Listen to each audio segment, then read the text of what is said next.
Tom Rivera, Vertex, thank you very much for joining us this afternoon. Thanks for having me, Chris. Appreciate the Uh, time.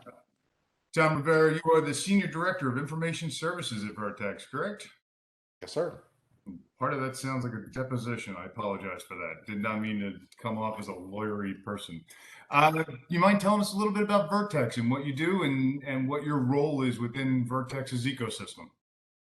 Sure. So Vertex is somewhere between a tax company and a technology company, and that's an interesting place to be in. So Vertex is a 40-year-old organization that started off by doing processing tax digest, so sending out manuals to companies, containing tax rates for every, area code, locale, geography across the United States and eventually the world. And sometime in the 1980s, they decided to create this software. The first software for us was called Q Series, which evolved into our modern on-premise product called O Series, which is used by pretty much every major organization, large and small, for their on-premise ERP. Over the past, 5, 6 years, we've transitioned into a cloud services company, which is where that evolution from a tax company to a software company to now a technology company has really come into play. So for us, our modern focus is really building best of breed cloud solutions for organizations to be able to process both with their in-house transaction systems, their point of sale. So think of when you go to a register, at a sporting goods store or at a Starbucks, coffee restaurant, anything like that. Every time that tax calculations or tax determinations, what they're called, are made, it runs through one of our systems. My role is within the corporate IT organization, so I support infrastructure operations, applications, and data for both backend and our commercial services. So where our commercial services kind of comprises of is our enterprise hosting platforms, our cloud platforms, and really anything that really processes transactions outside of the edge, followed by the internal IT systems, which are, your traditional back office, your traditional infrastructure, and more importantly, getting data and insights, out of our solutions and all of the data that we process both inside and outside. So I think it's thank you. And it's funny, we went through this and we went over a bunch of questions and how we were going to kind of go through this. And after question number one, I'm already going to deviate from the plan that we had. So as a follow-up to that, how has the evolution of Vertex, how has the team evolved internally within Vertex over time? So as you guys have been going through this internal transformation, moving more from a paper and a manual process to an automation and a cloud format, how's the team changed internally? Sure. So I joined Vertex approximately 4 years ago, and the makeup of the team is a lot different than it is today. So when I took a look at the original team, it was you would think of a traditional IT team, right? You had your storage person, you had your backup person, you had your data center person, you had your networking person. You had a lot of very siloed areas, a lot of very technology specific areas, very high verticals in nature. Had end user componentry. We had an in-house service desk. We had an in-house compliance team, and a lot of that over time.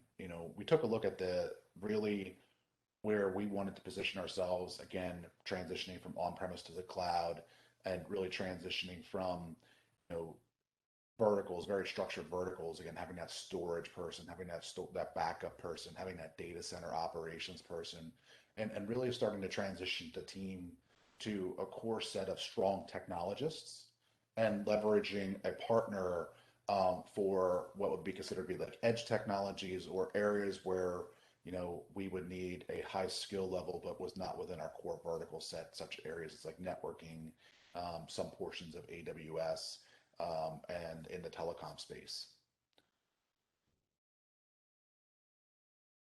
So one of the areas that, I wanted to talk to you about is specifically on the UC side of the fence. And, you know, I've said it for years that cell phone services lowered everyone's expectations of what a good network should be to the point where everyone just kind of redials if I get disconnected. I'm driving down the road. It's like, oh, I got dropped. I'll just call you right back.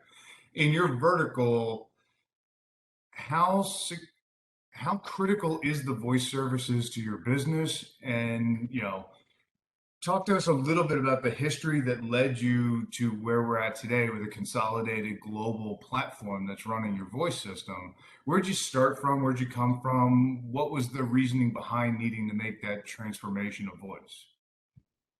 Sure. So voice platforms are an important part of every organization. They get overlooked as marginal or table stakes, and in certain aspects they might be. But when you take a look at how where voice has gone to, in terms of its evolutionary period from when we were working on Nortel Meridian systems, to Avaya, loosen Avaya systems, and then when Cisco started coming on board with voice over IP, really forcing the other players to make a transition. Voice became um, more of a way of networking people. So if you think of pre-pandemic era stuff, it's how are you able to communicate with people, almost real time, whether they be on a factory floor, whether they be in an office, or whether they be in their homes.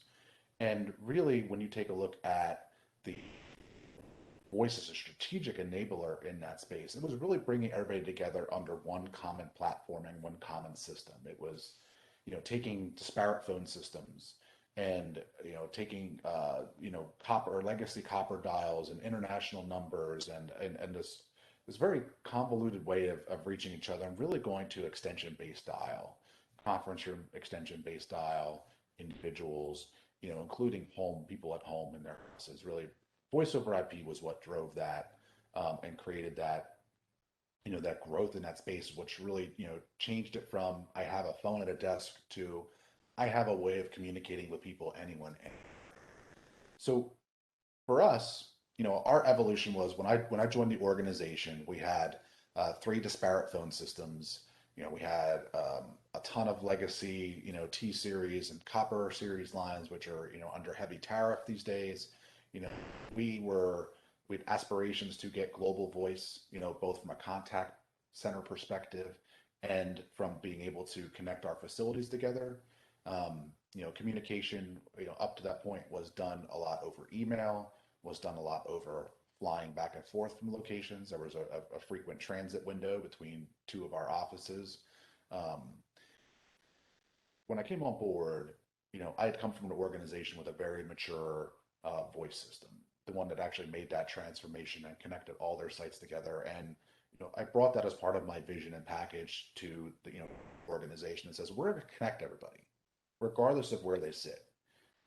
And for us, it was about global growth. So not only did I have a challenge of taking these existing phone systems and merging them together under one common platform, is I had the specter of continued global growth. So for us, we originally, we had that, as I mentioned before, we had that telecom vertical in house. They were very proud of their Nortel Meridian phone system that we had on board, and which we had made a early upgrade to Avaya, as a stepped platform to get to where we are today. But they're very proud of it. And when we talked about, okay, we really need to mature this phone system model, it was an area of troubled skilling for us. So people didn't have the capability to understand and fully grasp, you know, a Cisco phone system or a hybrid IP phone system. So this was where we started reaching out to HA, and our first conversations were, okay, we're going to do it ourselves. We're going to go ahead and we're going to learn this thing, and we're going to buy our Cisco gear from HA, and we're going to talk to them, and we're going to get some best in breed solutions, and we're going to start to work through that, right? So we ended up buying a combination of hardware licenses and an enterprise agreement, and we were leveraging HA's team for guidance and advice, but we still weren't getting the level of traction and the level of conversion that we needed. Call it progress, right? Our progression wasn't moving along at speed. So that's when we began to engage HA, specifically to discuss, okay, what happens if we actually go ahead and have your team handle this entire thing for us, right? Let us come the backstage and supporting and the business element of it, and really let you become the really the front stage portion of where help stand up the phone system, help run our existing Avaya platform and make that transition for us, right? I'm asking you to really handle not only support for two phone systems, but also the interoperability for them and And I the think it was application. interesting the way you worded that when we were talking about it before, where you referred to it as a strategic ecosystem, not a tactical hindrance to the business, right? So you position this internally, not only from a real-time communications platform and in partnership with high availability, a CDI company, which I forgot to mention earlier. Um, you position that internally. Was that a tough sell internally to get everyone on board, or did they see what you were trying to position this as from a real-time cost containment or even revenue generating platform that they could work off of? Yeah, I mean, everything for us is about growth and scale. So, we're listed as an emerging growth company on the Nasdaq. Even before we went public, everything was positioned as growth for us, right? And for those of you who deal with this on a regular basis, managing independent phone systems is very difficult. It's time consuming. The documentation falls behind. There's always pieces of it that are left behind or are not part of the core structure, right? You put emphasis around one, and then the rest of the edge systems just kind of fall off. Where we wanted to take a look at this as communications as an ecosystem, not just our voice, but our entire transit network, right? So deploying SD-WAN and deploying solutions where people can connect from anywhere and be able to get voice services anywhere that will prevent voice or contact center related solutions or just communications in general, collaboration from being a limiter of growth for us. So, from my end state vision in this, when we sold it to the organization, was we'll be able to place a phone anywhere on the earth and get you dial tone. Anywhere with internet connectivity, I will get you dial tone. And that was really that was a selling point for us to get, this whole solution put together. Now, I know this because we've been working together for years, right? But, for everyone else, voice is an application that runs across the network. And, the network, without it, the application voice is probably not going to drive much value to the organization. So we started working together years ago about doing an integrated voice monitoring management operational efficiencies within Vertex and kind of augmenting your staff. How does that go on and how does that tie into the UC as a service and the offerings around the voice services that we're providing? Sure. So the initial engagement with HA was to really build, the core of that network, was to take a look from the inside out, right? Work from the core all the way through the edge and really, again, employ, instead of specialists in verticals, right? Take a look at how can I expand the skills of the team that I have today to do things of greater value, and really employ HA from a networking perspective to take a look at that. So, for us, the key thing is reliability, right? We need to be always up, always operational. And, we're not even talking in the current context, we're talking years ago. Technology is the primary, consumption vehicle for our business. So when we had the initial conversation, it was around how can, Chris, how can you build a scalable, reliable, always on network? Oh, that, by the way, that's monitored 24/7, and that, we can continue to grow it, right? I don't want to hear that we've hit a specific set of reinvestment windows along the way, that we've outscaled our network and we need to tear it down. It's really building that best in class network right out of the gate, making those investments up front. I always say is that if you can afford to either pay now or pay more later. So for us it was, we want to pay it now, we want to go ahead and restructure our data centers, build out towards the edge, get the HACDI monitoring components in along the way, and then put a voice network over top of that. So, you know, the over the course of time, we grew that practice out with HA. Continue to bring on devices. Brought on a large number at the onset. We did some tuning, we did some Yeah, adjusting, and we hit a couple of we hit some roadblocks along the way. We stubbed our toe on the coffee table, as I like to say, but we learned from it. We grew. We got better at it. Absolutely. The biggest thing is really communication, right? The HA listened to us. That was the biggest thing, is that when there was an issue or a challenge that came up along the way, or a particular um, configuration was missed, things along those lines, is HA listened to us, right? They took feedback, productive feedback. It's a little more than just yelling, right? It's being able to Or you understand would challenge us to get better, and we would challenge you to be better, right? I mean, you guys would make some requests, and we would challenge you back, saying, "I think there's a better way of doing it. We've seen X, Y, and Z," and vice versa. So it's a good partnership between the organizations. It is for sure. It's really, as a customer, it's being able to communicate with your vendor, right? Being able to speak intelligently to the solution, being able to walk through it. It's what I impress upon my team is, don't come without empty requirements, don't come without data.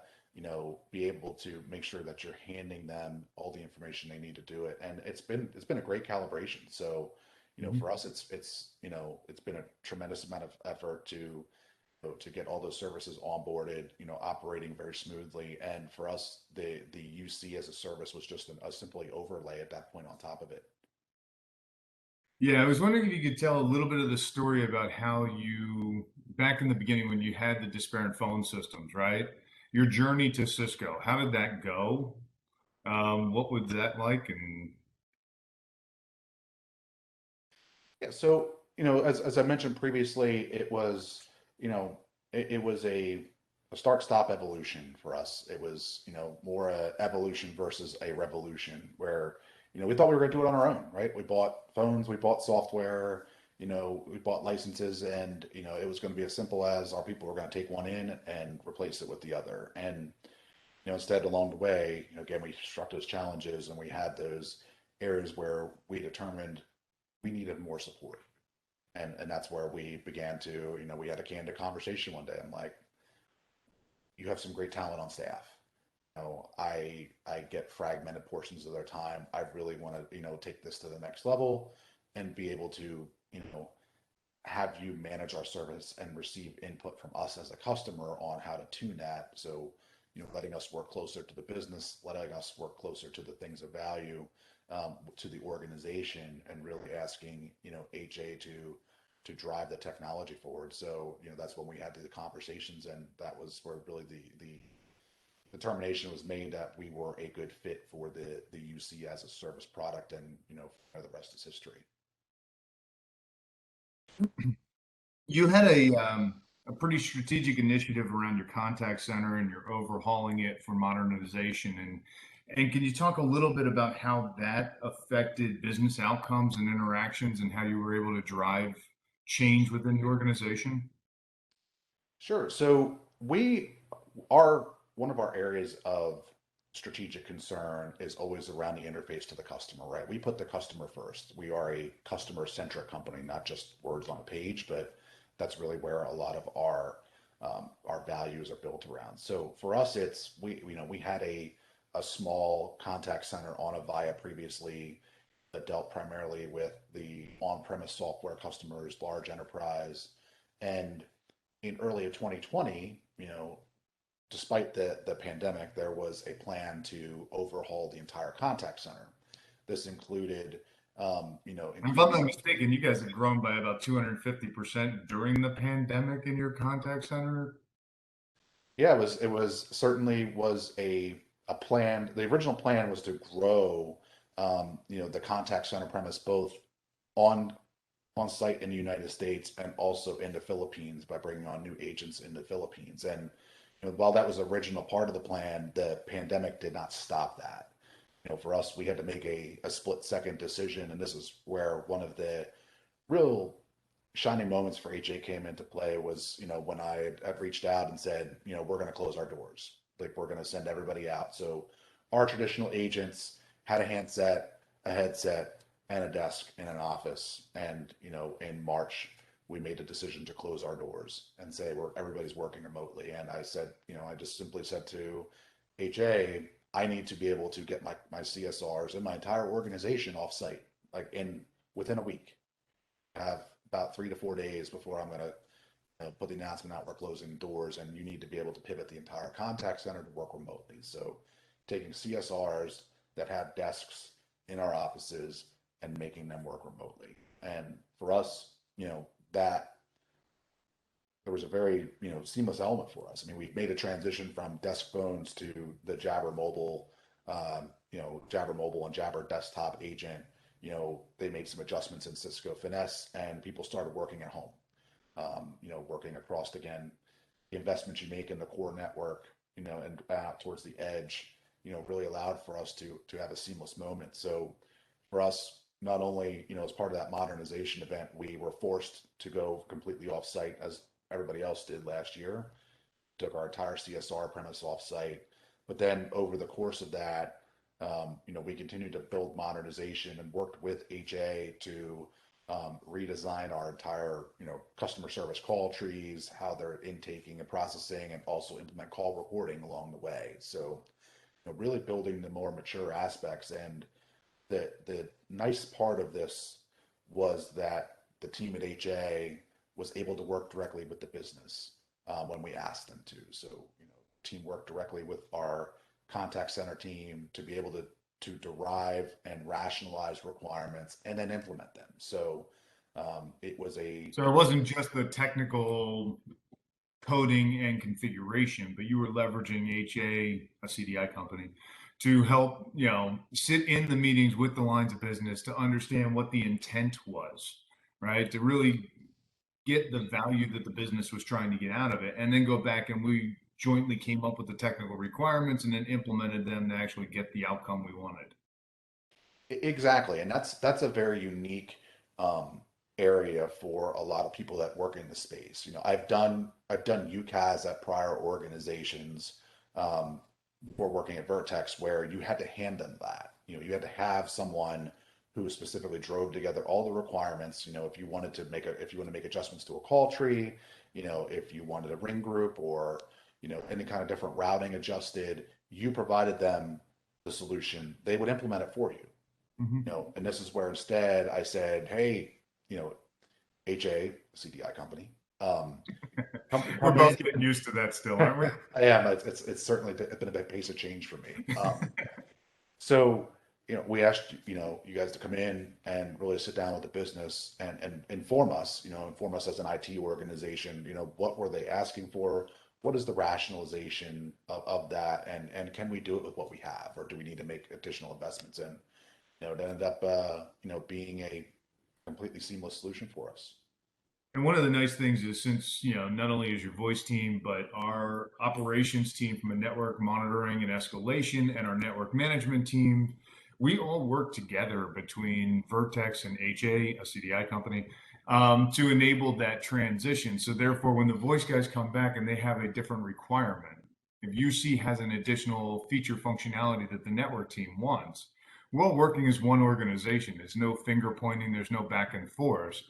Can you talk a little bit about some of the integration capabilities and how that's helped alleviate, or, I've heard you say it before, where because of that integration, your teams had the opportunity to elevate within the business to work with additional lines of business to drive value to the organization and your clients.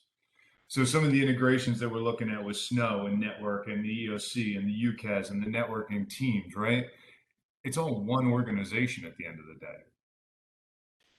Yeah, I mean that again, it's been a testament to how HA has listened to the customer. This again is where you as a customer have a duty to make sure you provide feedback for your provider to be able to adjust accordingly. And one of the things that has evolved over the course of our agreement and our time working together has been that tighter knit you know group of people working, right? So tighter integration between the NOC or the Network Operations Center and the networking team and the voice team. It's no longer coming up that we have to operate as a router, as the customer, as a router between independent teams within HA. It's really allowed us to, when an incident comes in or when a specific item needs to be adjusted, if there are any what I would consider to be cross dependencies from you know, the networking team at HA or voice team or the NOC monitoring team. It's all handled outside, and we're informed as the customer, but it's all handled automatically. It's handled through we are merging our ticket systems together. So our ServiceNow instances communicate back and forth. So, we have full view of incident tracking, as a maturity model. But, for me, it's really understanding. And sometimes I almost have to ask the question, were they talking back? Like, if something is going on, my first reflex, my first emotional reflex as a leader is, well, did you call the networking team? Did the knock know? Did you, as as one of our valued, team members, did you perform all those routing services? And they're like, no, they were able to handle it. We were kept informed and gone from there. So that's where it's allowed me to position our people to go out more to the business and to go out more to understand the experience and to gather the requirements as we continue to deliver improvements to the platform. One of the areas that you are in a unique position to talk about, and I figured to have a little bit of fun here. What are some of the non-US based lessons learned from running a global UC platform, right? Like, are there things that you look back upon and go, I really wish I knew that before I went into X country or this region or this function? Sure. So, one of the things when you're putting together a global voice network, you have to take a look at specific, regions that you're operating in. There are a number of areas with some nuances to it.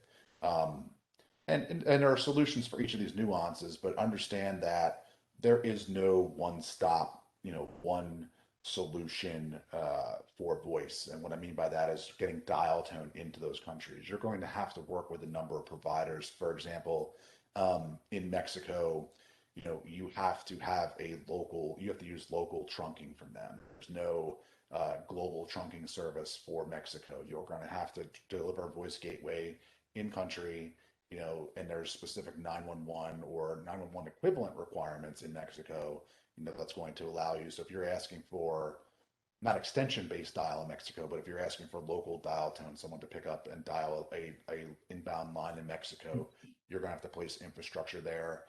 Same thing for India. So, India is highly regulated both on their voice and data side. So when you're placing in not only direct inward dial circuits, or even extension-based dial into India, you're going to have to work through a very tightly coupled, set of providers for that service. And then obviously in Europe, specifically in the UK, when you're deploying service in the UK, there are a number of uh, areas within the UK that become a long distance call. If you're not, you could have two offices a matter of a block away. And I've experienced this directly. I've had an aerospace manufacturing plant and one of its parts divisions were about exactly one city block away from each other. And they actually, ended up being a long distance telephone call to each other over any circuitry done there because of just of the nature of how UK structures, their voice services and including their cell phones too. You could be dialing on a cell phone in a parking lot, calling into a number in the building, and it could be determined as a long distance call. So really being able to take a look intelligently at your routing and engage your partner, engage HA or your partner in this case to really understand, hey, do we have all these situations covered? Do we have all these capabilities enabled so that we're not going to be getting any unforecasted costs associated with either people calling you or you placing calls outside of your organization, outside of extension based work. Well, Tom, I want to thank you very much for spending half an hour or so with me today and kind of going through your experiences and lessons learned. And I want to thank you personally for the partnership with Vertex and HA, a CDI company, over the years. You guys have challenged us to get better, and I hope the same can be said in the opposite direction, that we've challenged you to get better as well. So, Absolutely, Chris. No, it's been great. It's been a wonderful relationship, and yes, you've challenged us to become better. We have to become better customers. As I emphasize, there's a customer responsibility to all of this, and taking a look at when you choose to utilize a service like that, how are your internal processes going to change? How are you going to change how is your team going to change, and how do you respond to both growth and any service related challenges along the way. So it's been spectacular. We're extremely happy with the service as a customer, and I couldn't ask for more. So thank you, for having me today and giving me the ability to talk through this. I appreciate it. And I will give you the final word if you have any parting shots, any comments. You know, uh, when it comes to voice, again, really think through your journey, engage your partner early, so that they're don't end up with a bunch of sunk cost, or they're really there to support you. So you may think you know it. I thought I knew it, and always talk to them, because there are multiple solutions to get to a destination, and we learned along the way we had some missteps, but comes out on the other side, it was a great opportunity for us. Thank you again, Tom. Enjoy the rest of the conference. And thank you all for joining us today.